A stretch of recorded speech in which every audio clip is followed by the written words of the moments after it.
Right, so here's the Saddleback Leather duffel bag again in chestnut. Let's hope that the sound is working this time, so there we go. Um, Now, I suppose I should just give you a brief quote-unquote walkthrough of the just the general appearance. So that's the front, that's the side.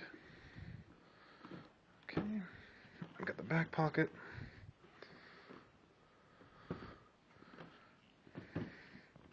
Again, the side pocket. Now this one just happens to have one of my luggage tags on it, but it does not come with a luggage tag. You have to buy it separately. So as you can see, it's got its stereotypical saddleback straps on either side of the main buckle, which is cool. Again, you'll probably rarely use those unless you're checking it on a plane. I don't even use it, to be honest, when I use it above the in the actual main cabin of an airplane. So now, before I open it, just worth mentioning, these are the D-rings to which you would connect the included shoulder strap, which you'll see is used for my backpack in another video.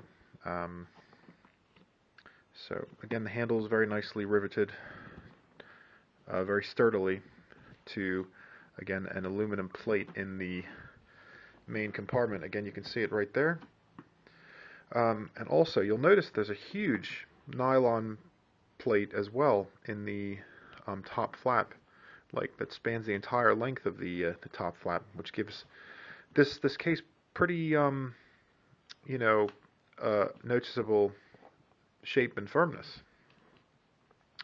It's probably the only part of the bag that's actually firm. The rest is pretty soft, including the bottom, as long as you've taken out the insert, which is not shown in this video. It's just a pigskin lined, covered rather, plastic plate that fits in the bottom of the case, which you can remove.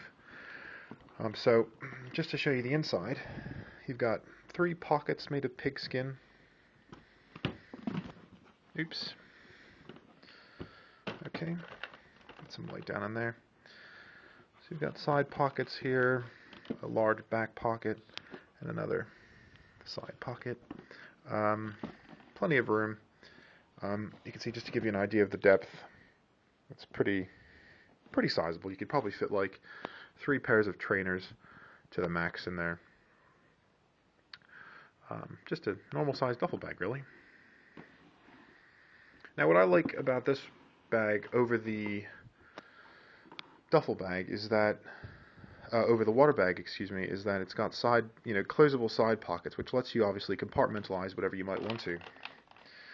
So, again, very straightforward, just an open pocket, which is about the height of a DVD cassette. Very, very thick. Again, as you can see at the points of coalescence here, just how thick the bag is. There's about 4 layers of 2mm thick leather there. Riveted in the corners here, as you would need, because this bag would stress quite a lot, especially if you weighed it down with a lot of things. And sometimes thread isn't as strong as it needs to be in those situations. Back flap, it's not lined with pigskin. Again, I prefer pigskin lining just because it makes it easier to take stuff out, and it just gives it a more professional look, obviously, but nonetheless it's there for newspapers or whatever. Again, you have an identical flap on the other side. A nice strong handle, again, with just like the briefcases, the traditional classic briefcases, a PVC cylinder inside, which gives it its bulk and form factor.